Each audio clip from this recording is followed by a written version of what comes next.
चलिए मध्य प्रदेश का रुख करेंगे, जहां की कैबिनेट के नए वुज़रा की पहली मीटिंग आज एनेक्सी भवन में दोपहर 1 बजे मुनक्किद होनी है। असेंबली सेशन की तैयारियों के मद्देनजर तमाम वुज़रा को हुक्म जारी किया गया है कि वो 2 से 11 जनवरी तक भोपाल में मौजूद रहें। 7 से 11 जनवरी तक असेंबली की कार्रवाई होनी है।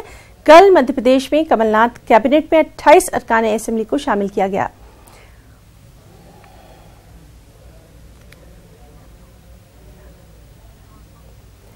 और चलिए हम सीधे रुख करेंगे हमारे साथी शरद का और उनसे जानेंगे। शरद, कमलनाथ की आज जो अहम मीटिंग होने वाली है उसके ताल्लुक से डिटेल चाहेंगे।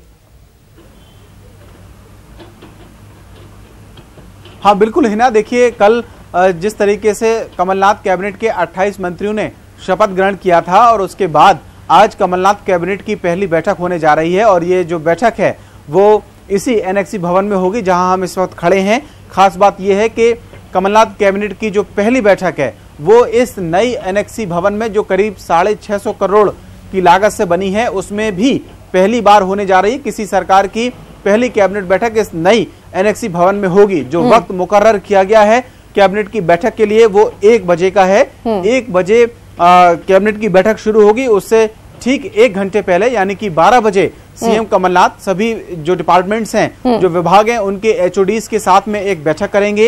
ये बैठक इंट्रोडक्टरी बैठक होगी, यानी कि कैबिनेट से पहले सीएम कमलनाथ सभी अधिकारियों से और विभागों के प्रमुख से परिचय करेंगे और उनसे डिटेलिंग लेंगे। उसके बाद कैबिनेट की बैठक शुरू होगी। आज की कैबिनेट इस लिहाज से महत्वपूर्ण मानी जा रही क्योंकि ऊर्जा विभाग के कुछ प्रस्ताव हैं जिसके तहत 100 रुपए प्रति यूनिट, 100 रुपए तक जो बिजली है वो 100 यूनिट की बिजली देने का जो प्रस्ताव है वो कैबिनेट की बैठक में आ सकता है। साथ ही साथ आज ही जो कैबिनेट मंत्री बने हैं 28, उनको उनके जो विभाग हैं उनका बंटवारा भी किया जाना है। तो आज ही ये स्थिति भी लगभग साफ हो जाएगी कि किस मंत्री को कौन सा विभाग दिया जाता है। जी शरद, तो इस अहम खबर पर भी लगातार हमारी नजर जो है वो बनी रहेगी। बहुत बहुत शुक्रिया आपका इस तमाम तर जानकारी के लिए।